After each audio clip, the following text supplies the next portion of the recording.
తులారాశి వారికి రాబోయే 48 గంటల్లో ఒకేసారి 3 శుభవార్తలు వినేటువంటి అవకాశాలున్నాయి. అంతేకాదు అత్యంత కీలకంగా మరియు అదృష్టదాయకంగా ఉండబోతున్నాయి. గ్రహాల అనుకూలత కారణంగా మీరు మొదటి శుభవార్తను ఆర్థిక రూపంలోనే వినేటువంటి అవకాశం ఈ రాశి వారికి ఉంటుంది. చాలా కాలంగా నిలిచిపోయినటువంటి బాకీలు వసూలు కావడం లేదా మీరు ఊహించని మార్గాల ద్వారా ధనలాభం కలగడం జరుగుతుంది.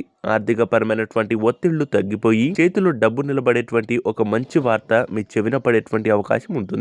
ఇక రెండవ విషయానికి వచ్చినట్లయితే మీ వృత్తి లేదా ఉద్యోగ జీవితానికి సంబంధించినటువంటి అయ్యే అవకాశం ఉంటుంది. కార్యాలయంలో మీకు రావాల్సినటువంటి గుర్తింపు లభించడం లేదా చాలా రోజులుగా పెండింగ్ లో ఉన్నటువంటి ఒక ముఖ్యమైన పని విజయవంతంగా పూర్తవడం జరుగుతుంది. ఉద్యోగ ప్రయత్నాల్లో ఉన్నవారికి సానుకూల సమాచారం అందవచ్చు. వ్యాపారస్తులకు కూడా లాభదాయకమైనటువంటి ఒప్పందాలు కుదిరే అవకాశం ఉంది. మీ శ్రమకు తగిన ప్రతిఫలం దక్కే సమయం ఆసన్నమైనది. మూడవ శుభవార్త మీ వ్యక్తిగత జీవితం మరియు కుటుంబానికి సంబంధించి ఉంటుంది. కుటుంబ సభ్యుల నుండి ముఖ్యంగా జీవిత భాగస్వామి గృహంలో ప్రశాంతమైనటువంటి వాతావరణం నెలకొంటుంది. గత కొన్ని రోజులుగా ఏవైనా చిన్నపాటి మనస్పర్ధలు ఉంటే అవి తొలగిపోయి మానసిక ప్రశాంతత లభిస్తుంది. మొత్తంగా ఈ 2 రోజుల్లో ఈ యొక్క తులారాశి వారికి 3 శుభవార్తలు వినేటువంటి అవకాశం ఖచ్చితంగా ఉందనేది మాత్రం వాస్తవం అని చెప్పుకోవచ్చు. హనుమాన్ చాలీసా పఠించడం ద్వారా శుభ ఫలితాలను పొందుకునేటువంటి అవకాశం ఖచ్చితంగా ఉంటుందనేది మాత్రం చెప్పవచ్చు.